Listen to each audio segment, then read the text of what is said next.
hidup ini adalah permainan. Hidupnya apa? Permainan dan senda gurau. Jadi, dan iblis memang sudah perjanjian sama Allah, sudah memilih takdir hidupnya untuk tinggal di neraka, dan ternyata tidak puas iblis. Jadi iblis menunjukkan bahwasanya dia komitmen dengan kata-katanya.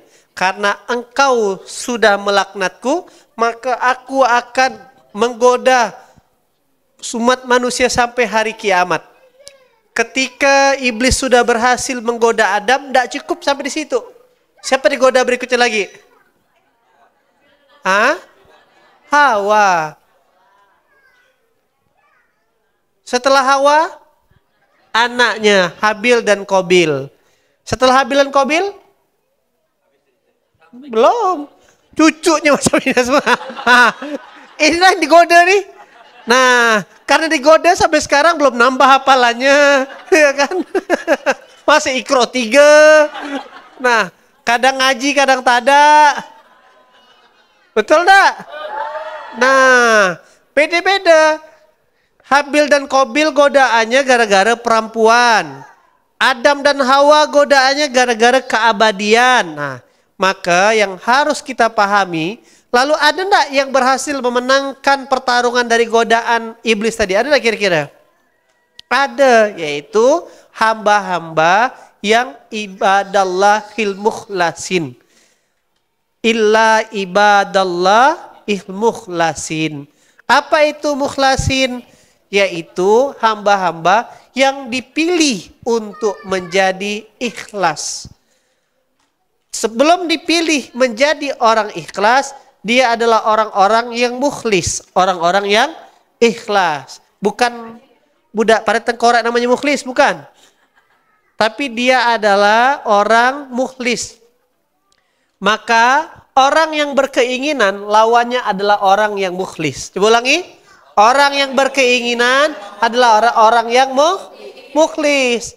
Maka dua cerita, dua titik inti momentum, momen klimaks bagaimana Adam dan Hawa, Habil dan Qabil kalah gara-gara mereka punya keinginan. Punya apa? Nah, maka mak-mak semuanya sudahilah berkeinginan dalam hidup ini. Kok mak-mak, bapak-bapak juga. Semuanya lah. Maksudnya berkeinginan itu gimana Ustadz? Saya tadi baca beberapa ayat Quran. Salah satunya kan contoh. Banyak sekali ayat Quran disebutkan kecuali hambaku yang mendapat petunjuk. Banyak kan? Ila ala apa? Surah Al-Baqarah ayat 143 tuh. Wa in kanat lakabiratan illal ladzina hadallah. Oke, kecuali hambaku yang mendapat petunjuk dari Allah. Nah, petunjuk dari Allah itu adalah satu jalan untuk seseorang bisa sampai kepada tujuan yang Allah sudah tetapkan, yaitu surga atau neraka. Lalu, kenapa ada orang yang tak dapat petunjuk? Nah, contoh gini. Punya handphone semuanya? Di mana alamat Masjid Ismuhu Yahya tuh? Misalnya, oke ya. Ana Sherlock ya, jebret kayak gitu loh. Saya kirim Sherlock. Ternyata Sherlock saya tidak sampai-sampai kepada kawan-kawan. Karena handphone yang antum punya saat itu sedang buka Google Maps juga. Tapi tujuannya Siantan. Oke? Allah Akbar. Nah, tapi tujuan kemana? Siantan. Nah, kayak gitu. Jadi, kira-kira bisa enggak dalam satu Google Maps, dalam satu aplikasi Google Maps langsung buka dua alamat? Bisa enggak kira-kira? Bisa enggak? Tak bisa. Oke? Kenapa kita tak bisa buka di alamat berikutnya? Karena handphonenya sedang buka alamat. Maksud tadi gini, petunjuk itu tidak akan bisa masuk dalam kehidupan seseorang. Petunjuk Allah tak akan masuk dalam kehidupan seseorang. Kehendak Allah tak akan bisa masuk dalam kehidupan seseorang ketika seorang hamba itu sedang juga punya keinginan dia sendiri, sedang memutuskan petunjuk dia sendiri. Itu yang jadi persoalan Bapak Ibu sekalian. Oke. Nah, kabar buruknya makin akhir zaman ini, makin posisi sekarang ini, kalau dulu tuh saya tanya kenapa mak-mak terus perempuan-perempuan tuh bisa berhemat. Bisa nabung gelang, bisa beli cincin. Oke. Coba lihat dulu. Karena dulu, zaman dulu, tawaran akan keinginan tuh sedikit, betul gak? Saya jarang dah nengok mak-mak pakai dompet kecil tuh. Dompet emas tuh. Jarang kan? Nah, ya kan? Dulu isinya emas, artinya dia bisa nabung, bisa punya harta, bisa nyekolahkan anaknya tanpa berutang. Saya mulai melihat, membaca data tuh kayak gini Bapak Ibu sekalian. Sampai di generasi saya sikit, setelah itu orang tuh lebih banyak hidup bukan karena dia bisa hidup, tapi karena hidup disuplai dengan beban masa lalunya, dengan hutangnya. Hidup hari ini tapi dibayar dengan tanggung jawab di masa yang akan datang kayak gitu ya. Dia ngambil tanggung jawab, dia ngambil beban masa akan datang tapi dibayar sekarang. Orang-orang berutang tuh kan kayak gitu, makannya sekarang tapi dia tak mau harus bayar nanti kayak gitu loh. Kenapa? Karena zaman sekarang begitu banyak, besar sekali pintu keinginan. Tadi saya melihat 5 negara yang terancam bangkrut. Venezuela, Sri Lanka, Pakistan, Kenya. Dan negara-negara ini mengawali gara-gara punya 2 kesamaan. Mereka berawal tidak terlalu banyak keinginan, tapi malas, lalu berutang ke Cina, lalu sekarang tak mampu bayar, maka semua infrastrukturnya dikuasai dan dikerahkan oleh negara Cina. Begitulah kehidupan. Ketika keinginan yang kita harapkan, yang kita rancang, itu tidak sesuai dengan keinginan bos kita, keinginan Tuhan kita, maka siap-siap kita akan mengikuti jejak langkah khutuwati syaitan, langkah-langkah setan. Dan kalau sudah demikian, maka yang terjadi sebagaimana yang dialami oleh Adam dan Hawa ketika dia pikir mendapatkan keabadian itu betul. Begitu dia berharap mendapat keabadian yang itu menjadi tipu daya iblis, akhirnya Adam dan Hawa dicabut ketenangannya, dicabut kesenangannya. Maka satu-satunya keinginan diperbolehkan di muka bumi ini adalah keinginan untuk menjalankan maunya atasan kita, maunya bos kita. Tadi saya analogikan, tadi maghrib ngisi di musola.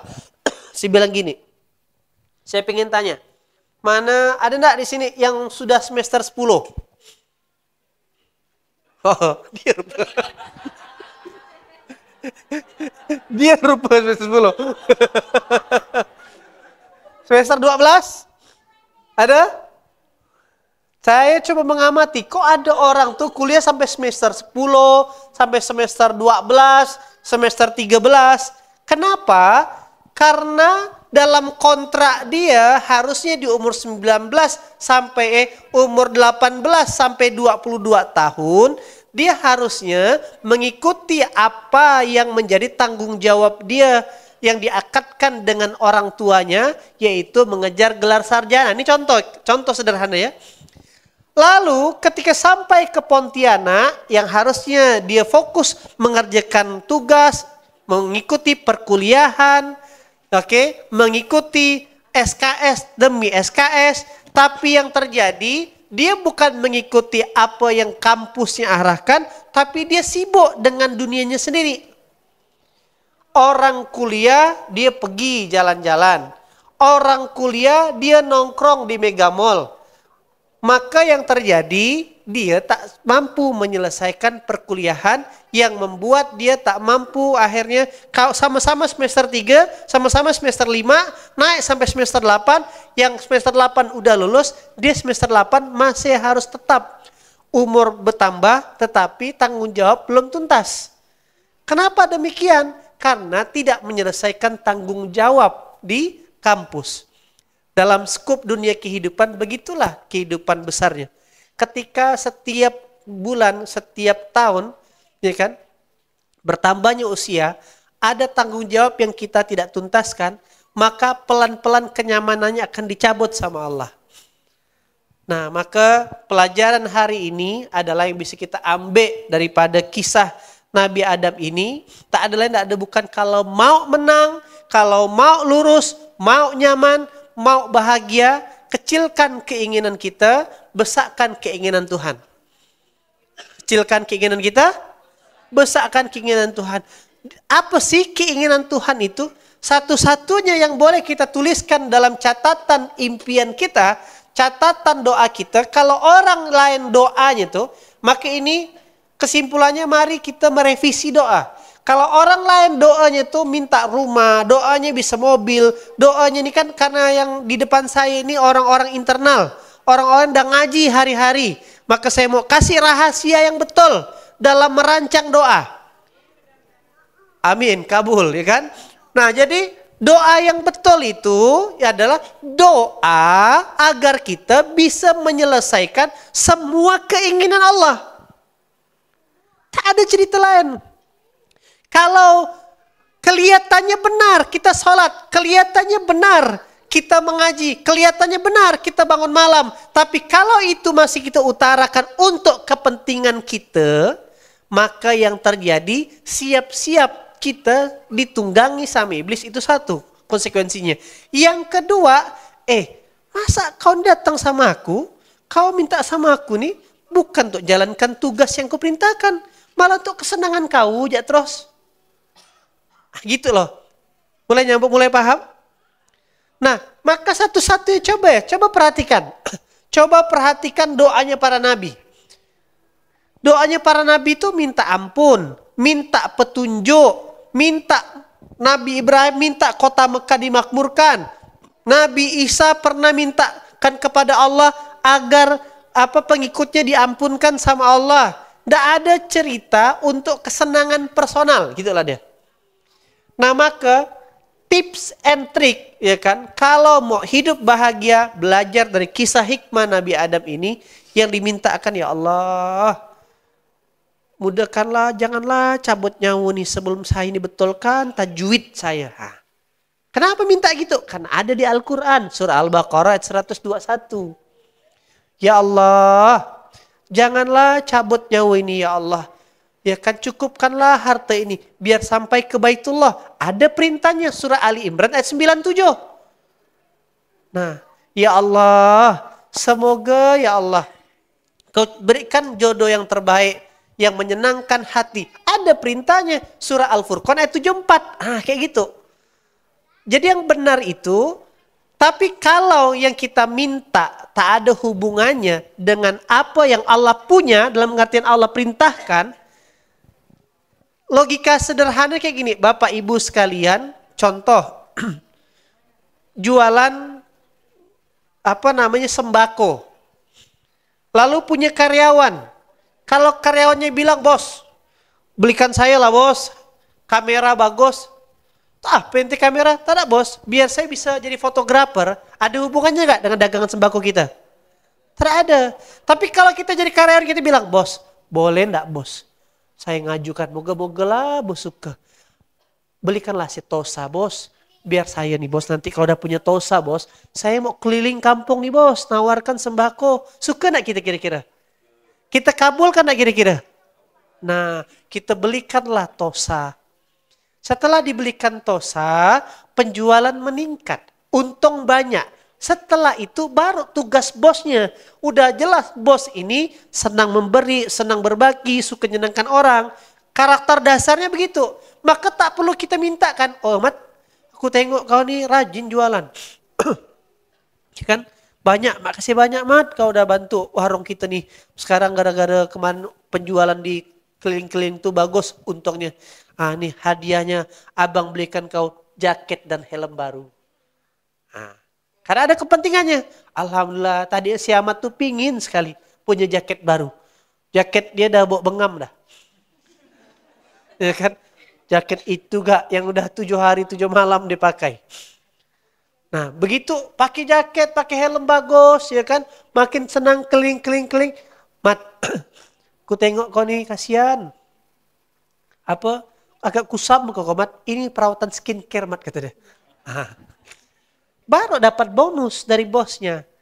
Nah, maka hamba-hamba yang cerdas, hamba-hamba yang bertakwa, yang dia pinta sama Allah adalah bisa dimudahkan menjalankan tugas daripada dirinya sendiri.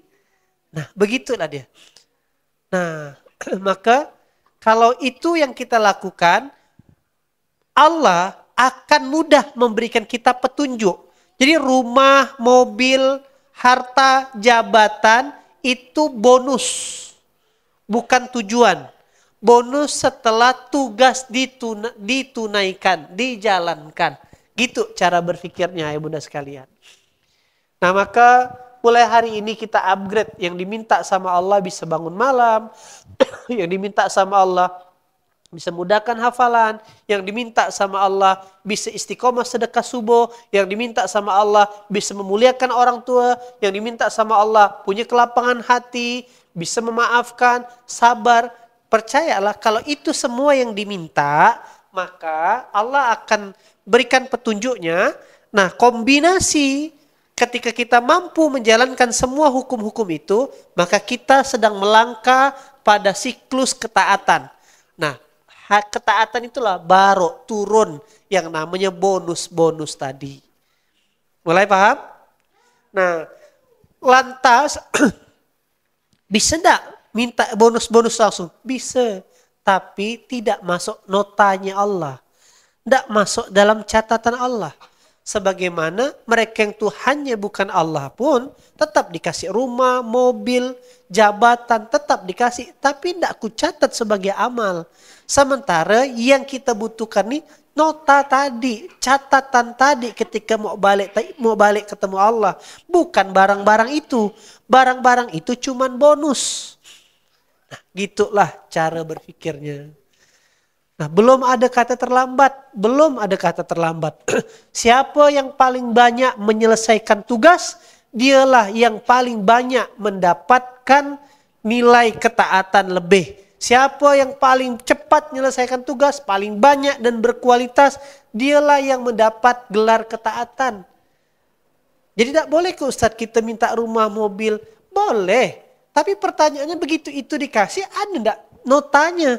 Dapat catatan bos enggak? Nah itu yang rugi sebenarnya. Dapat rumah, dapat mobil. Begitu dapat itu malah sibuk dengan mobilnya. Sibuk dengan jabatannya. Lupa tugas utamanya. Begitu balik masuk dalam kubur, tak ada catatannya. Mati kita. Oke? Nah maka mulai dalam hari ini, biar cukup yang merah nih di sini ya, jangan dia ngikut. Kalau dia ngikut balik bahaya. Nah, maka tinggalkanlah keinginannya di sini. Yang dibawa balik cukup keinginan Allah. Sepakat? Dapat sesuatu malam hari ini? Oke. Suka dengan penampilan kawan-kawan kita? Kita doakanlah semoga kawan-kawan kita besok bisa tampil lagi di panggung yang lebih hebat. Nah, moga-moga besok diundang sama Pak Ut Asia di depan tuh. Nah, ayah bunda yang rahmati Allah. Nah, jadi sekali lagi itu hikmah yang pertama. Nah, hikmah yang kedua setelah kita sudah melepaskan keinginan, yang tersisa cuma keinginan Allah, maka penting rasa-rasanya untuk selalu minta perlindungan. Karena beliau ini, nah gitu loh, tak cukup menggoda Nabi Adam di surga, tak puas dia. Nah, anaknya pun digoda gak? Habil dan Qabil. Iya kan? Nah, maka Kalau bicara godaannya udah 2-0 dah skor ditunjukkan. Skor Adam kalah, skor Habil dan Qabil kalah. Sekali lagi satu-satunya kita pun nih terancam kalah. Karena dia dahsyat sekali. Kita tak punya tombak, dia punya tombak. Yang paling nampak adalah, yang paling dasar adalah kita tak nampak dia, dia nampak kita. Nah, gitu dia. Itu dah paling dasar dah tuh. Maka satu-satunya cara setelah melepaskan keinginan, yaitu banyak-banyak minta perlindungan. Minta apa? Sering-seringlah. Gimana caranya? Sering-seringlah ta'awuz. Mulailah aktivitas dengan satu doa yang sudah sering kita pahami. Satu ketika, ya kan ada iblis lagi gabut, tak ada kerjaan. Tebodo, temenong, gitu. Terus kawannya bilang, weh, apa kau tak ada kerja? Tak ada sepi proyek. Macam mana aku mau kerja, kata dia. Si Fulan tadi tuh, orang rumah tuh, kata dia. Begitu habis sholat subuh, mau beraktivitas, dia sudah minta wakilkan Allah. Dan Allah aku sudah melihat, mengirimkan para malaikatnya mengawalnya. Macam aku nak ganggu dia? Dan ada kesempatan, kok bisa? Iya, karena dia mulai aktivitasnya dengan ta'awuz. Dan mulai dengan Bismillahirrahmanirrahim. Allah la haula wala quwata illa billahil aliyil azim. Jangan sepele dengan doa itu. Nah, bapak-bapak, begitu emak-emak nak belanja ke pasar, ingatkan. Mak, jangan lupa Bismillahirrahmanirrahim. Niatnya nak beli minyak goreng ya tadi itu, baliknya jadi minyak angin nggak dibawa. Nah, bapak begitu gak? Kemana pak? Beli rokok loh depan. Setengah jam, sejam, 2 jam. Tak balik-balik dia. Rupa ngangkat kaki sebelah, kopi pancung. Nah, sama aja sebenarnya. Nah, maka begitu keluar rumah, mulailah dengan Bismillahirrahmanirrahim. La haula wala quwata illa billahil aliyil azim. Nah, itu ya, satu, lepaskan keinginan. Kedua, minta perlindungan. Yang ketiga, karena gini, Allah sampaikan di surah di surah Fatir, surah ke-35 ayat ke-5, jelas bahwasanya setan itu adalah musuh yang nyata. Maka harus dipahami ciri-ciri orang kalau kesetanan. Ciri-ciri kesetanan. Apalah ciri-ciri? Apa yang paling nampak kalau ciri-ciri orang kesetanan? Apa bu? Marah-marah. Karena yang paling terpancing utama, dia masuk dalam amarah. Nah, maka jadi-jadilah ngomel tuh. Apa? Jadi-jadi ngomel. Angkat tangan kanannya. Tepuk kawan sebelahnya. Saudaraku, ngeri kan? Nengok benda merah depan tuh. Dia itulah yang masuk dalam darah kita. Kalau dia dah masuk, makanya kita jadi darah tinggi. Kerjaannya ngomel. Maka mulai besok, latihan untuk tidak ngomel. Biar dia cepat keluar dari dalam darah. Rajin-rajin bekam. Biar dia keluar, oke?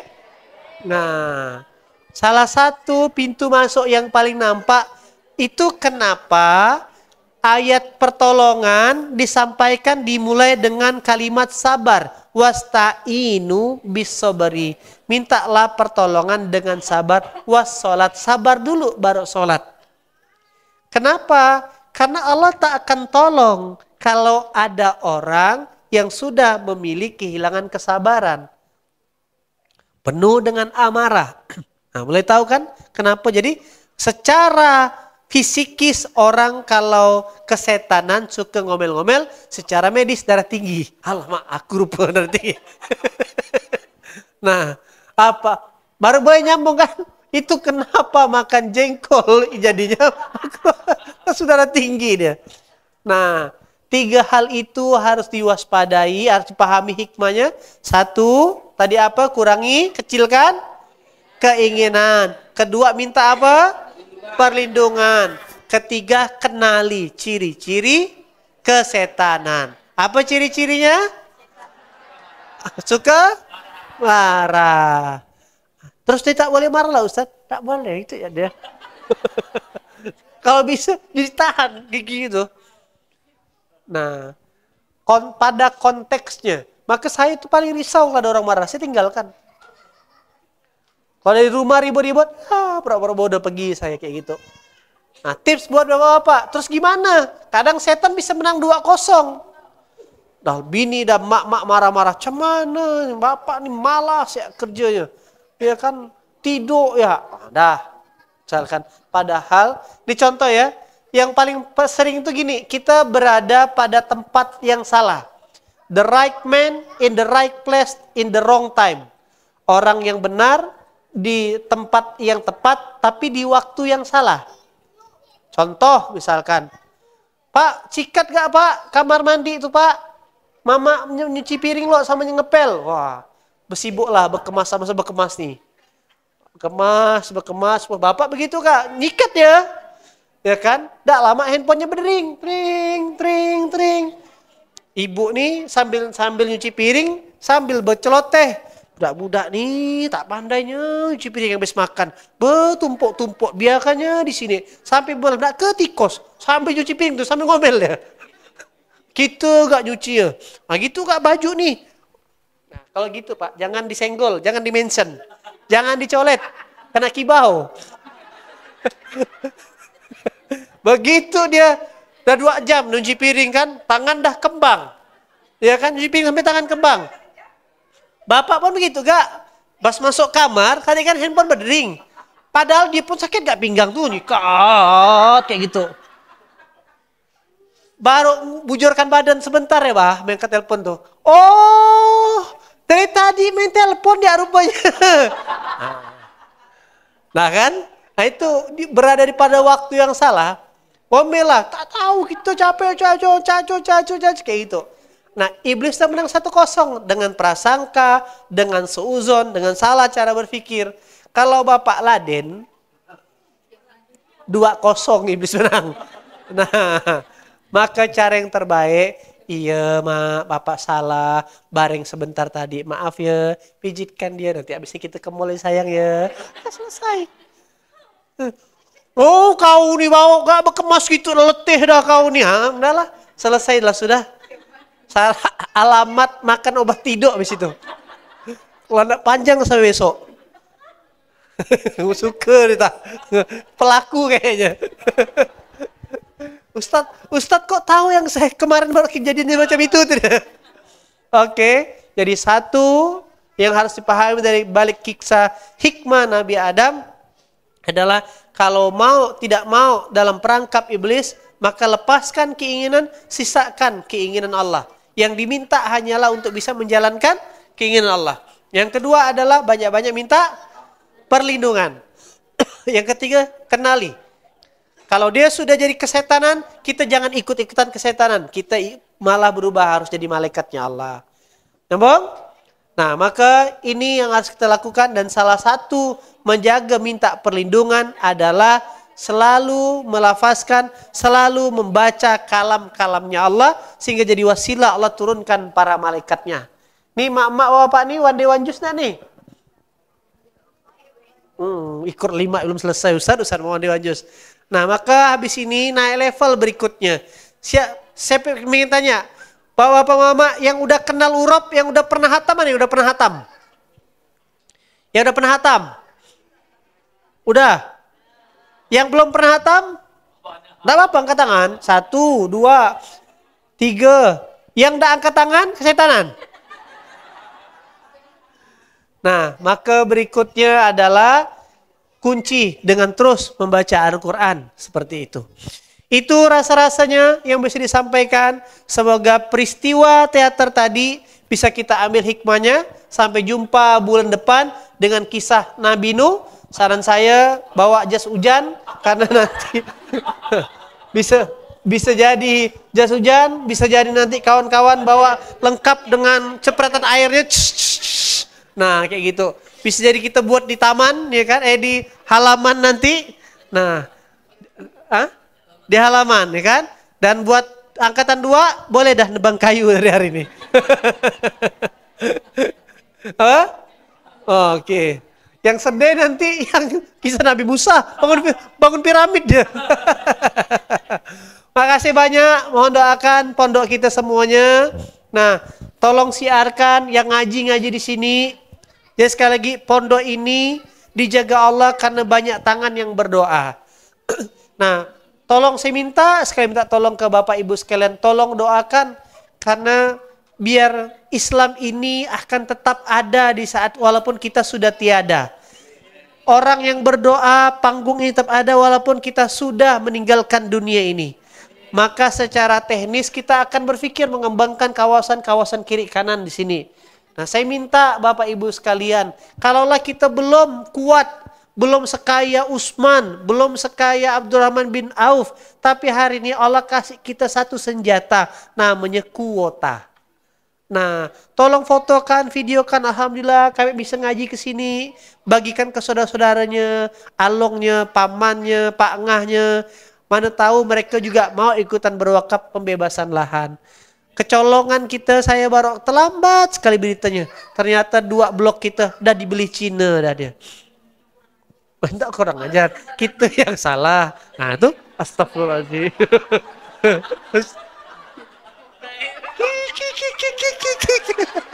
Respect. Udah dibeli orang Tionghoa dah. Nah, ini pun sudah ditanyakan dia. Rasa-rasanya kalau pakai kemampuan akal tak sanggup 10 miliar. Tapi kita tak pernah tahu. Ternyata temannya bapak, ya kan? Bapak bagikan WhatsApp ke A, dia bagus bagikan lagi. Kejadian guru saya Ustadz Fatih Karim buat pengajian, cuman 7 orang yang datang. Tak semangat dia. Ya Allah, sedihnya gak ngajar Quran, cuma 7 yang datang mak-mak. Ternyata setelah pengajian ada salah satu mak-mak tuh yang dapat informasi dari temannya teman datang pengajian, datang dibilang, saya izin Pak, saya mau wakafkan tanah dan gedung saya senilai 100 miliar. Dan itu juga pernah terjadi kan, ada seorang OB yang sedekah 1 miliar, wasilah dia cerita sama bosnya. Nah maksudnya ini rumah kita semua. Ya kan, ketika ruangan ini makin besar, ini anak-anak cucu kita lah yang lanjutkan dakwanya di sini, yang entah bangun apa ke di situ, ya kan? Dia berkembang dan belajar di kawasan sini, oke? Nah, belum bisa share kuota pun tak ada kawan kita, bantu dengan doa. Oke, setiap ngaji, setiap sholat, tolong doakan Ismu Yaya. Semoga Allah izinkan makin banyak manfaatnya, makin banyak orang yang bisa kembali sama Allah lewat kawasan kita ini. Oke, itu mau doakan?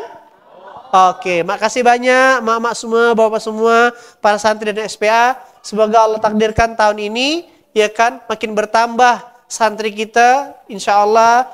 Harapannya 500 orang, ya kan?